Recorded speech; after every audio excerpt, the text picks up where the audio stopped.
Hey, brand builder, Ray Higdon here. Thank you so much for taking the time to check out this interview. As always, it's our honor to provide it to you for free.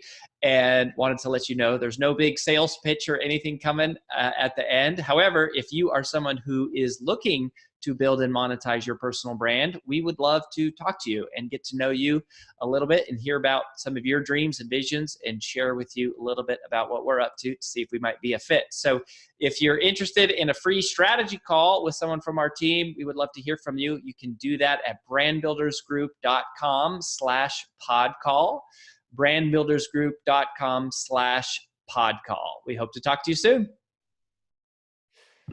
A few months back, I made some friends, Ray and Jessica Higdon, who I have really grown to love. I mean, if you know anything about my story, you know I was raised by a single mom who sold Mary Kay. I was in direct sales when I was in college. I went door to door for 5 years and, just really believe in direct sales and the power of direct sales, and have been so warmly welcomed by network marketing companies and had the privilege of speaking at a lot of their events. And now at Brand Builders Group, we see a growing number of you who are somehow involved with network marketing as either a side hustle or a portion of your business, or maybe you're a fitness influencer and you're just recommending, shakes or workout programs or whatever. And so it made sense that we had to get Ray to come on the show. He is one of the world's leading experts, I would say, on network marketing and driving business for that. So he has a community called Rank Makers. He has about 500,000 people, almost 500,000 followers on social media. I met him and Jessica. They had a book that came out last year, and the book came out from Hay House. It's called Time, Money, Freedom. And the book has been a bestseller. And these guys have helped over 300,000 people generate more business, right? They grow their recruits, grow their business. And so anyways, we're going to talk about using your personal brand specifically to grow a network marketing direct sales business. So Ray, welcome to the show. Yeah. Hey, thanks for having me, man. Excited to be on here. Did I say all that accurately? I mean, I'll clarify the last point. So clarify. In the last 4 years, we've helped network marketers bring in over 300,000 new customers, 71,000 new reps, and achieve 14,000 rank advances. We actually track production of our group. And so that's just everything else was perfect, man. Got it. So it's not 300,000 people. You've helped your clients generate 300,000 customers, recruit 71,000 team members, and Yep. then how much of the rank advance? 14,000, over 14,000 rank advances, and we have a little bit over 11,000 people in our group. So you can kind of look at that and in those numbers. But we're very proud of our rank makers. We give them an action step every single day, and they show up big. Yeah. So, there's kind of two parts of this, because on the one hand, I'm really curious in how do you think personal branding drives a network marketing, direct sales business? But also, most of the people we have on this show, they're telling us the story of how they built their personal brand. And so you've done that as well. So like in the means of helping all of these people use their personal brand to grow their business, you guys have built a pretty monster empire here in a very, a niche vertical, which, regardless if somebody's in direct sales or not, almost everybody listening, I mean, this is going to be our advice to them is to find their uniqueness and really dominate a vertical. And like you guys have done that as good as anybody. Thank you. Yeah. Before we were, coaching and training, we were the number one incomers of a network marketing company. So I know what it's like to be in the field. I know what it's like to grind it out. I also know what it's like to fail, because I failed in my first, quite a few attempts at network marketing, because there were a few things I just didn't get about network marketing, because it is, especially when it comes to branding, it is very different than almost everything else. If you're like, here's a brand you would like. So in Cape Coral. My wife, when she was pregnant, we took her to this very specific chiropractor that was chiropractic for pregnant women. Love it. Like very specific. And that guy was booked. I mean, he was booked. And I said to him one day, I'm like, that's a pretty good niche. He goes, yeah, I know, man. And so, he's a chiropractor for pregnant women. He's not teaching other chiropractors how to be chiropractors for pregnant women. Right. The reason I bring that up is, the realtor isn't typically teaching everyone how to also be a realtor. They're selling houses. But a network marketer kind of revolves around, that world of what you do. You want to also be able to share that other people can do.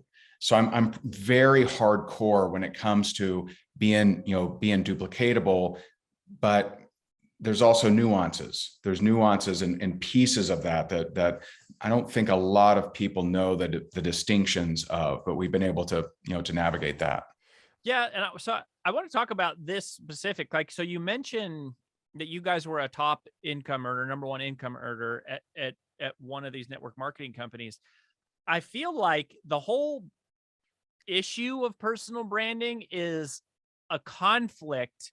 Like it's like a big question mark for how does a network marketing company deal with, because on the one hand you go, yes, as one of our dealers, distributors, team members, whatever you want to, ambassadors, whatever you call them, builds this hugely successful personal brand, it, helps them sell more and recruit more.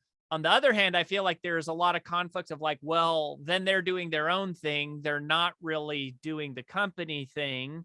And also it gets a little weird when people start selling products, like their own information products that they make, to their downline, right? Because you're in your downline or organization, you have a lot of influence and you're already incentivized to help those people succeed. You make money off of their success typically.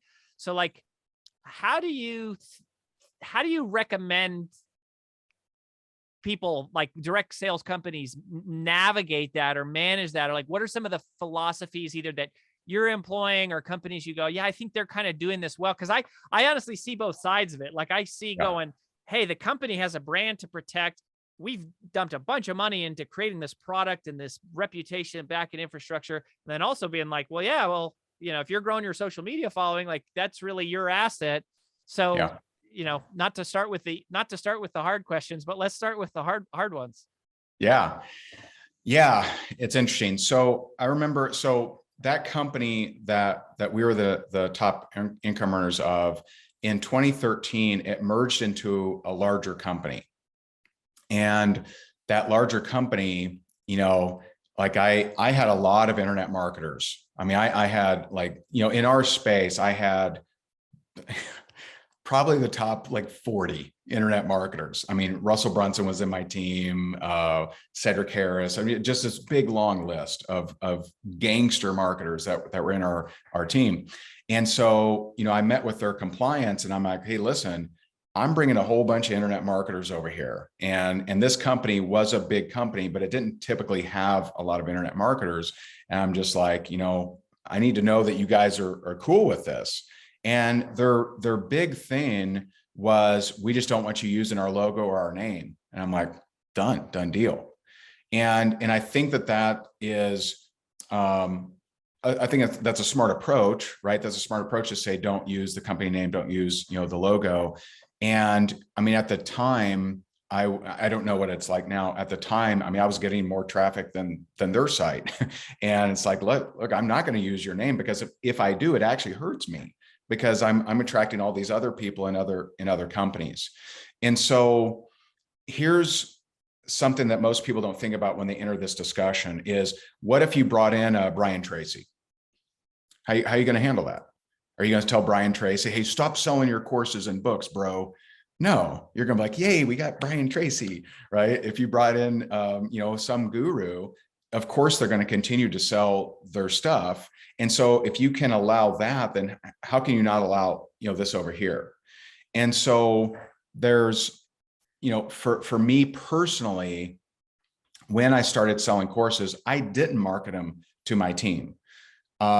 If someone came to me when we started offering coaching if someone in my team came to me and said, hey, I want to hire you as a coach, if they wanted to learn prospecting, team building, leadership, duplication, closing, the standard kind of stuff of network marketing, I'm not going to charge them. I'm not going to, hit them with some big coaching fee. But if they're wanting to learn blogging, podcasting, branding, all these things, to me, that falls outside the realm of what a network marketing leader should be teaching.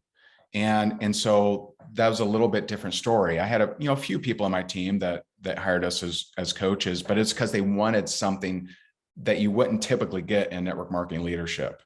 I think if you look at what companies are red hot, these are the companies that are the most flexible. They just are.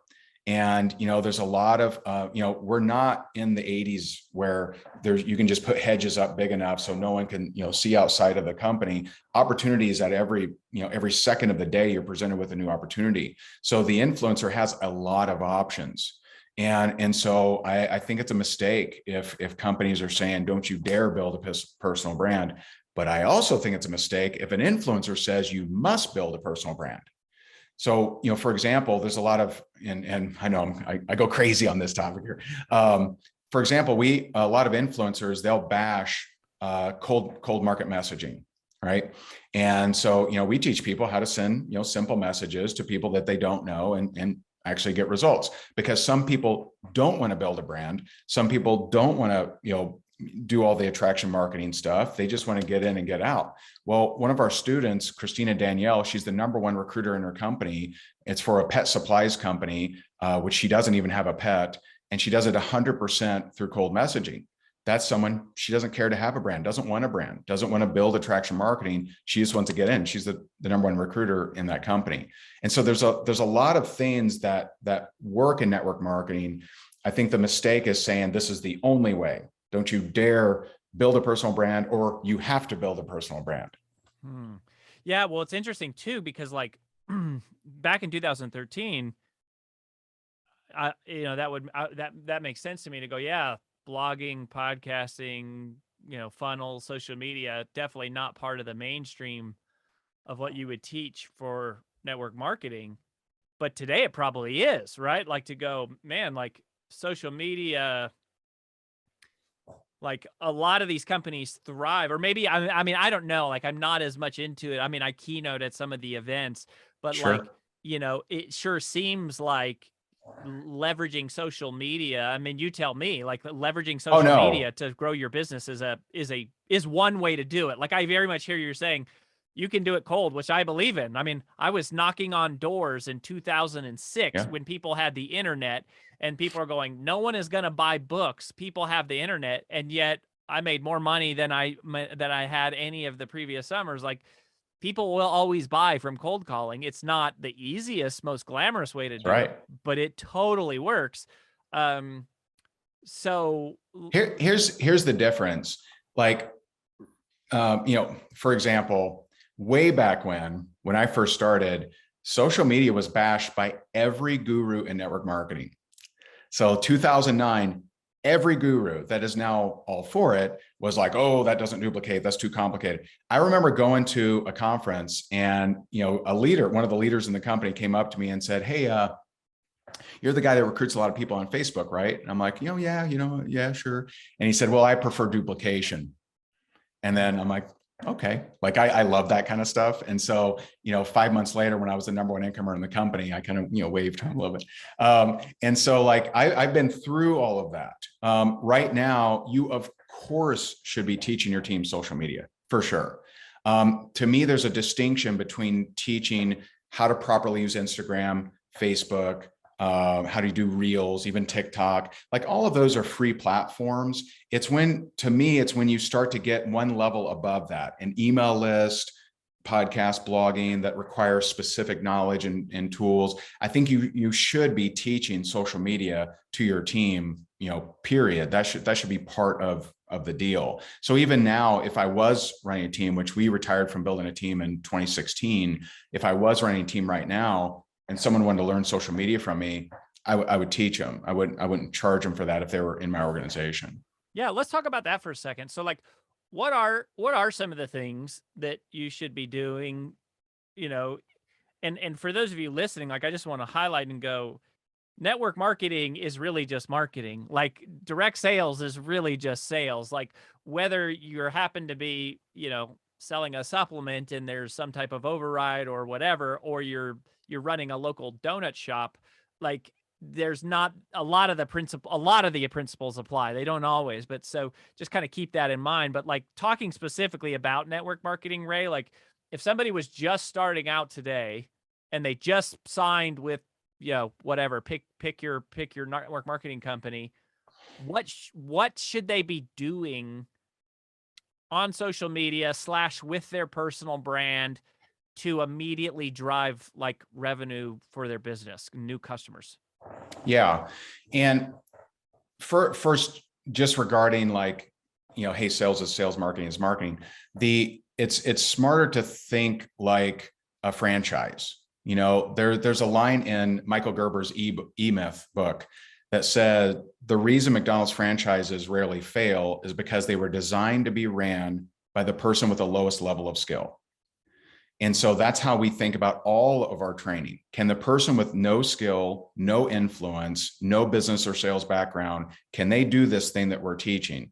And if it requires those things, then that's not good. To me, that's not good network marketing teaching. And so as far as social media, there's a few factors. I mean, there's 4 factors to will you succeed in network marketing or not.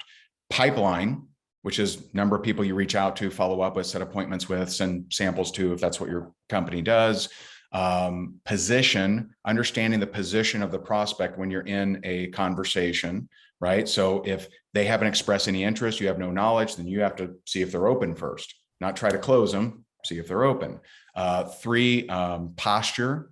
Are you easily affected by the opinions of others? Or do you believe in what you have regardless of external acceptance or approval? And number 4, perspective, which is your mindset. So how does that translate to social media? Well, you have 2 categories: prospecting, marketing, right? And so marketing, the top of the marketing food chain right now, without question, there is no doubt, is the short video. We're in the short video phenomenon. It's unlike anything any marketer has ever seen. Like I was, the last hot trend in marketing, in my opinion, was way back in, late 2000s, which was Google AdWords. And that's, advertising, but that was red hot. I was taught by a guy that was dropping $30,000 a day, but he was making profit $30,000 a day. And, that was crazy. There's so many people making money on that. The difference now is you now have a way to reach more people that don't know you than ever before, and for free. And so, we have students, we have one student, she's got a video that's got 15 million views and she didn't spend a dime on it. And that's more than who watched the Olympics. Wow. And so like, you've never had that kind of ability because the algorithm would always, throttle how much reach you would have. You don't have that now. And so now it's just a game, right? It's a game of how many times you're going to roll the dice, because there are no losers. You can only stumble upon winners when it comes to Facebook Reels, Instagram Reels, and TikTok. So if I was starting right now and I had, let's just assume, big goals, I would have a prospecting number, and I would have a marketing metric of at least 3 reels a day. So I'd be doing 3 reels a day. And this is, just adjust down if your goals are smaller. But if you have big goals, you want to hit 6, 7 figures, I would be doing 3 reels a day, and I would have a prospecting goal. And that is whatever you have the time for. Like when I was serious about becoming the #1 income earner, I set a goal of 20 no's a day. So I had to hear 20 no's that day, every day. I did that for 6 months. That's what helped me, get to, become the #1 income earner. So have a number of how many human beings am I asking if they're open to my product, service, or opportunity per day? And that is the key question. Not how many comments am I dropping, not how many friend requests am I sending, not how many, anything else. How are you today? Right? None of those. I'm saying, how many people are you asking? Are you open to my product, service, or opportunity per day? You combine that with, 2, 3 reels a day optimal, you're going to build a business. And, it's simple, not easy. And I found the number one reason that people aren't consistent has nothing to do with tactical or nothing to do with routines or anything like that. And we can talk about that if you would like, or if you have more questions. Well, yeah, like I think that is good to talk about. I mean, when I was in college and I was knocking on doors, that was the whole thing was you have to do 30 demos in a day. Like you just got to show this to 30 people who meet the basic criteria qualifications. And it was, it was always, it's not the theory of averages, it's the law of averages. And if you show this to 30 people, 1 to 2 will buy it. Like no matter how bad you are, 1 to 2 people are going to buy it just because they need it. And it's, hopefully it's a good product. So, like I do want to hear about the mental side of it. That one thing that I want to highlight though, that you said that I really love is like when most people teach marketing, they're going to teach likes, followers, comments, shares, engagement, etc. But where you said the focus is do 3 reels a day, which is totally in your control. Yes.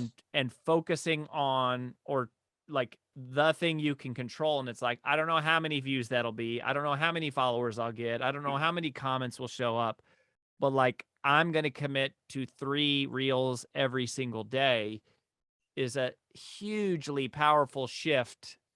Just, tactically, mentally, even spiritually, to go focus on that. So I would like to hear more about why aren't people consistent? Because my guess is it has more to do with that perspective, as you say, that like mindset component. Yeah.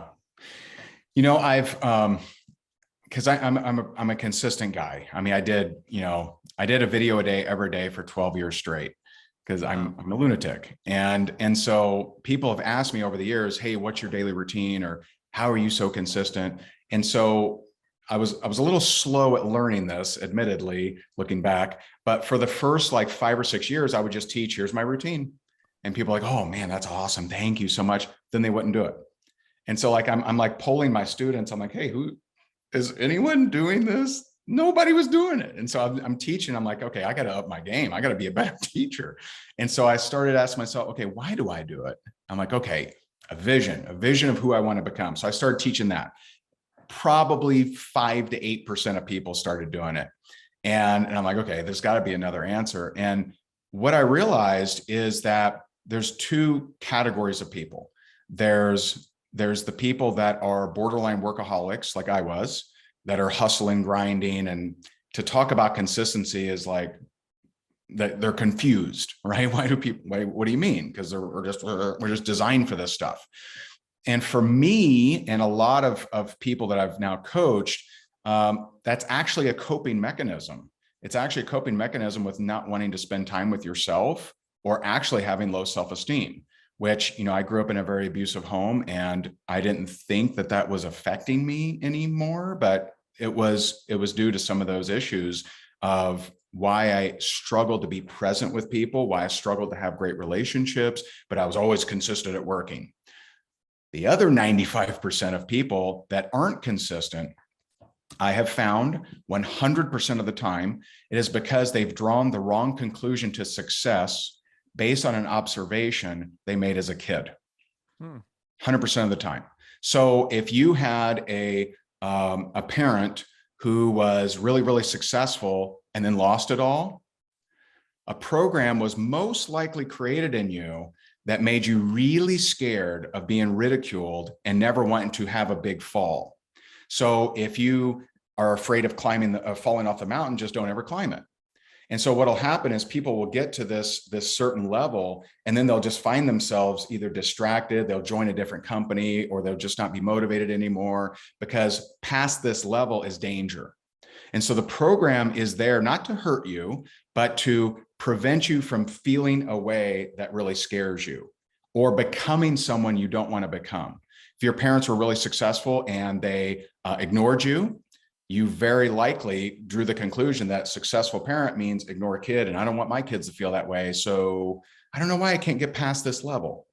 And, I remember I coached a lady, Tara, this was on Clubhouse, and she, like so many people that I've coached since, she would go into a company and just rock it up to the top, just crush it, just make it rain, break records.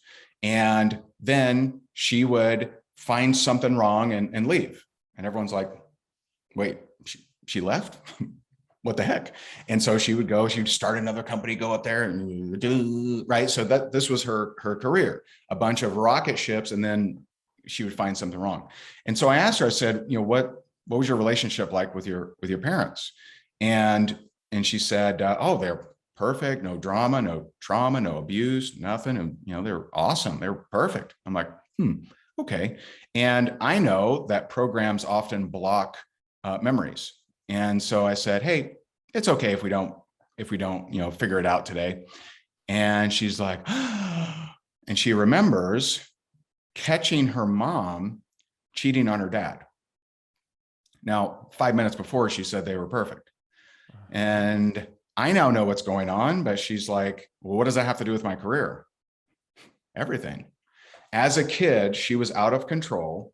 She had this perfect scenario, was feeling really good about life. And then something happened outside of her control and her reality was crashed. So every time she starts feeling really good about something, she knows the shoe's about to drop. So she makes the choice. With awareness of that program, she no longer has that program. So now she's been able to rock it in the current company that she's with.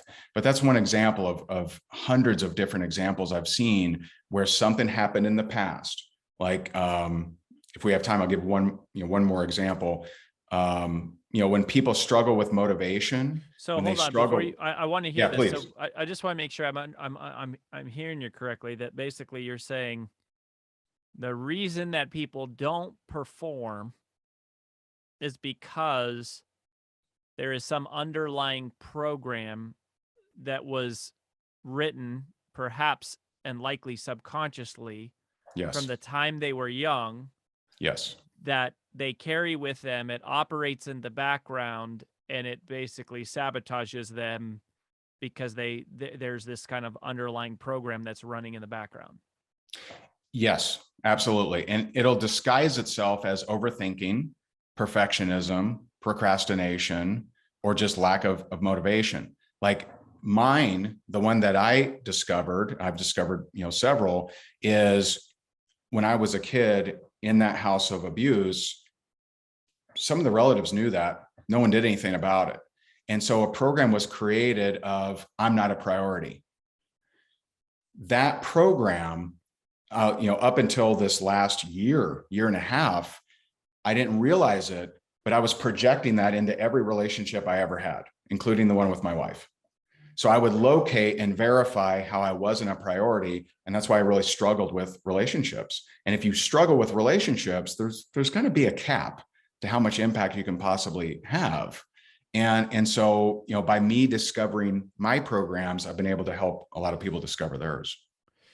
Yeah. And so and so that's always there. I mean, all of us have something. I mean, there's something on the hard drive, right? So you were going to tell one other example. Yeah. So I was coaching a lady maybe a few months ago, and she said, I get to a certain level, and then I just like, I'm just not motivated. I know I could do more, but I'm just not motivated. And I asked her this very, specific question. I said, at what point in your childhood did you figure out that trying hard really didn't matter? And she's like, I remember this one day, I used my easy bake oven to make these cookies for my dad. And I spent all day making them, and I decorated them. I had them all perfect and everything. And when he came home, he yelled at me for using the kitchen materials. And man, I think that's the last time I really tried hard in my life. And so, that program is trying to prevent you from feeling that feeling again. It's trying to keep you safe. It thinks that it's serving you, and it doesn't want you to figure it out. And so you have to do some pretty intense work to figure this kind of stuff out. But if you're not consistent, I guarantee you, now I can't say that of everyone, but if you're watching this, if you're listening to this, and you're not consistent, it's not because you're lazy. It's because you've drawn the wrong conclusion to getting higher than you currently are. Whatever that means, money, impact, following, success, whatever that means, but you've drawn a bad conclusion. There's something wrong with you stepping it up. It's something wrong with the next level for you. How do you spot it? The key is, one, not easy to do by yourself. The real key is patterns, because the decisions that you've made have been driven by these programs. Because before you're aware, you're on autopilot, right? You're the puppet on a string. And so you're just, careening around the cliff, you're going up and down, and you're making these decisions, thinking that you're making the decisions. The program's making the decisions. The program's making you see things in a certain light to keep you nice and safe. And so when you become aware, you can become defiant to them, right? So, like the first time I really confronted my program of me not being a priority, it was a very tough time. I felt like I was under attack. I mean, my mind was going nuts. And I just thought, I was in a little argument with my wife, and it came up, you're not a priority, but it's still a good relationship. That's what my mind said. And I said, no, I don't want to feel that way anymore. I don't want to think that anymore, because that's not true. And, and it was, it's what some call a dark night of the soul, and couldn't sleep that night. It was just a bad night, but it was there to help me eliminate that addiction that I had to that emotion. Mm-hmm. Yeah. I mean, that's how many years do you think that pattern emerges? I mean, it's typically like every 3 to 5 years or something, you see the same thing over and over again. I mean, that's going to vary based on your life. It's going to vary based on what you're doing and what it's all about. Like, for me, I can now, once you become aware of it, you can kind of look backwards and like Steve Jobs said, connect the dots, right? And I can see that I've had that program my whole life. I've had in every friendship, in every business relationship, in every personal, in every relationship, I was seeking to prove that I was not a priority. And I always verified it, because we always verify what we're seeking. Mm-hmm. Yeah. I know we kind of went from network marketing to deep stuff here. You go network marketing to social media to sort of like limiting beliefs, but I think this applies a lot, right? Because a lot of people have the same programs about personal branding or social media, right? Sure. Social media is stupid. Social media is a waste of time. Social media, whatever. And it's like, well, there's a reason why it's not working for you, right? Like that's what you think about it. And it's not the only, it's by no means the only way to succeed, but like those underlying programs, I think are really, really, they are really critical. And I think it, tying back to my very first question about like, how do network marketing companies deal with how much flexibility or control they try to extend over the personal brands? There is this old school thought of, I think that has, for the most part, been pretty pervasive, which is control. Like we have to put a fence around our people and sort of like shelter them from the rest of the world. And that is really a conflict with like a whole world of decentralization where things are blowing up. Everyone has access to everything. We all see what's going on in other people's lives. We can talk to anyone around the world. And it's like, that's a really big, conflict that we're wrestling with. I just don't see, and we coach a lot of different leaders, work with a lot of different students in different companies. I just don't see the mega control companies growing nearly at the pace of some of the more freer companies. And, we're just, it used to be like, okay, maybe you're in, whatever, you're in Alabama and there's only one company that you know of in your area, right? Then, okay, you can kind of be controlling. But as soon as you start to ask yourself the question of, what if I bring in a big doctor? What if I bring in an author? What if I bring in an influencer? As soon as you bring that up, it's kind of like, well, we got to accommodate them. Like, well, how can we say, okay, if you're successful already, you can keep doing that stuff, but don't you dare try to. It just doesn't make sense. Does that happen? I mean, I know that all the time happen all the time. All the time. I mean, so, I mean, we recruited one of the top, I think like top 10 orthopedic surgeons in the country here in Naples, Florida. I recruited Ron LeGrand.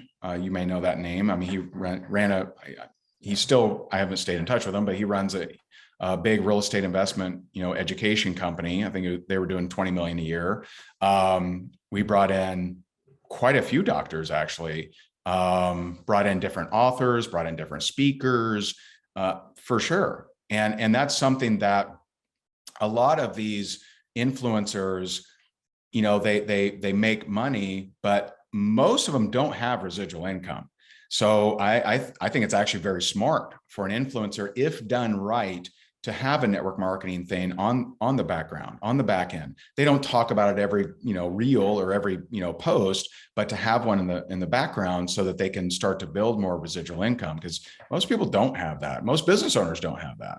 No, but I think y'all, one of the things I've been surprised is, at Brand Builders Group, we end up seeing a lot of clients that come to us, maybe have thousands, tens of thousands, hundreds of thousands of followers, and they're going, I want to write a book or build my speaking career or whatever.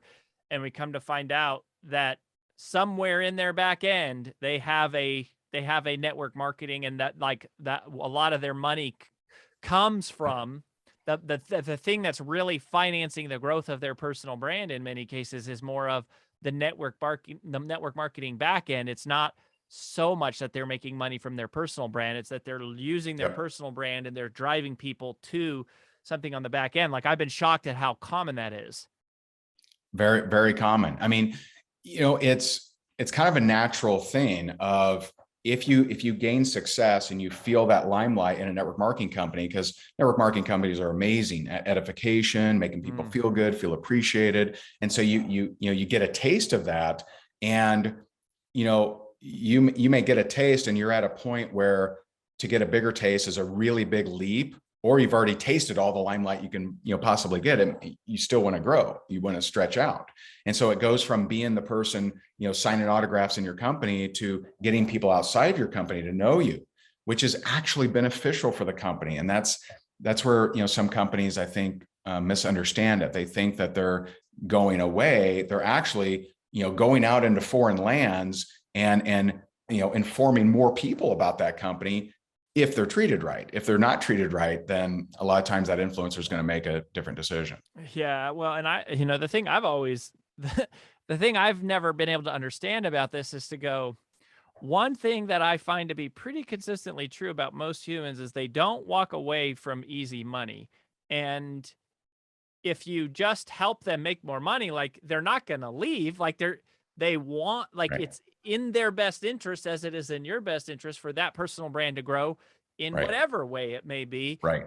Because if nothing else, it's like, hey, this person is ours. But I also understand the dilemma of, you're working with a new person and you're trying to get them to follow a schedule and do something duplicatable, and go, well, yeah, but the top people are doing this. And so it's like, why would I need to follow this track when the top people are actually doing something different? Like, I see that conflict. That's a great point. So when a new person would come to me and say, hey, I want to do blogging, I want to do podcasting or whatever, I'd say, okay, you certainly can. Now, just understand, it's more expensive and it takes longer when starting than if you just follow the system. And so, and 9 times out of 10, I would talk them out of that thing, because they think that's simple, fast, and easy. And it's not. It's not simple, fast, and easy to build a YouTube channel or a huge following or a blog or a podcast. And so, I would always give, the freedom of choice. Hey, might take you a little bit longer than if you do it this way. And if they're looking for speed, that's really good advice, because you doing the basics of prospecting and basic marketing, you're going to get faster results than building out, infrastructures. And so, that it is a good point. What a lot of influencers do is not what they did to reach the top. A lot of them, did the work, prospecting, marketing, the basics, reached the top, then became an influencer. And most people don't understand that. So you do need to teach that. Yeah, no, it's really similar to, like, people were really big on find your uniqueness, figure out the one thing that you can do in the world better than anyone else, and that's really how you break through the wall, not by trying to talk about lots of things and lots of places to lots of different people. And people go, well, what about Gary Vaynerchuk? And we say, Gary's actually the perfect example, because he does talk about everything now, but in the beginning, he Right. talked about wine on just YouTube. And that was how he broke through the wall, right? Like, in the beginning, The Rock was just a wrestler. In the beginning, Ellen DeGeneres was just a comedian. Like, they all break through on the one thing. It's really similar to this conversation. And people need to be taught, don't do what they're doing now, do what they did to get there. Right. And here's the thing about duplication. How you generate a lead is not what has to be duplicatable. Because if that were true, then you couldn't recruit an influencer, an author, you couldn't recruit a doctor. You just say that again. The way you generate a lead does not have to be duplicatable. What you do with the lead, that's what has to be duplicatable. So if you're relying on so however you generate a lead, that does not have to be duplicatable, because I know people you don't. And that doctor has clients, and I'm not going to tell them, don't you dare talk to your clients, because not everyone has clients. Like, that would make no sense. It's what you do with the lead. So if the doctor has a pamphlet in their office, and people say, hey doc, here, let's just say opportunity. Hey doc, it says right here I can make some extra money. Is this something I should do? If the doctor says, yes, I highly recommend it, that's not duplicatable. If the doctor says, you know what, we have a short video, and this is the video that will tell you if it's a fit for you or not. And by the way, if you ever want to tell other people, you'd use this same video, watch this video, see if it's a fit for you. That's duplicatable. Now, is how he generated the lead duplicatable? No, and it doesn't need to be. It's what you do with the lead. So when I would have people come to me after building a brand and say, hey man, I want to work with you. I don't know what company you're in, but I'm going to give you my credit card. I would have that happen. And I'd say, hey, I really appreciate that. That is awesome. Thank you so very much. But you know what? Let's make sure this thing's a fit for you. I'm going to send you a short video. Watch this video. And the cool thing is that's the same video that you'll use. Okay. That's duplicatable. It says, oh, I must watch a video before I join this thing to kind of get the gist of it. Got it. And it's the same tool that I would use. If I rely on personality, charisma, or influence, that's not duplicatable. And so it's not how I generate the lead, it's what I do with the lead once they're in the conversation, once we're having that communication. Mm-hmm. Yeah. Well, fascinating stuff. I guess, Ray, where do you want people to go if they want to, like, learn about you and kind of plug into Rank Makers and some of the other stuff you guys have going on? Yeah. If you're like a lifelong learner, like me, I mean, I do self-development every single day, and I have for forever. If you're a lifelong learner, then, and you're looking for what should I be doing on a daily basis, then Rank Makers, might be something that you take a look at. And that's just rankmakers.com. If you're someone that's more of hey, I need to solve this particular problem, and you're not like tuning in daily to self-development, then, I mean, you could really Google Ray Higdon and whatever your problem is, and I'm sure I got a video out there. That's I mean, if you made a video every single day for, what'd you say, 12 years, 13 yeah years? So from July 15 2009 to July of 2021, I made at least one video a day. And the only reason I stopped is I was in a meditation retreat, and I'm just like, I'm not going to do it. Yeah, that's funny. But then I picked it back up the next week. Yeah, well, I think this is interesting, Ray, and I think to me there is the world of network marketing and affiliate marketing and info marketing and digital marketing all seem to sort of like be colliding, like, yeah. as the tools are available to everybody and the lifestyle is available to everybody, and people are more interested in freedom and, time. What's your book? Time, Freedom, Money, right? Yeah. Time, Money, Freedom. Time, Money, Freedom. By Hay House. Yep. That's my wife and I wrote this, and it's, this is not specific to network marketing. It's 10 simple rules to redefine what's possible and radically reshape your life. It's basically what I did to get out of foreclosure and build a business. And it's what Jess did to get away from the makeup counter. And so, it's helped a lot of people inside and outside network marketing. Yeah. Well, super thought-provoking, man. Always great to connect with you. Thank you so much for your time, and keep helping people make rank, man. You're doing it. My pleasure, man. Thanks for having me.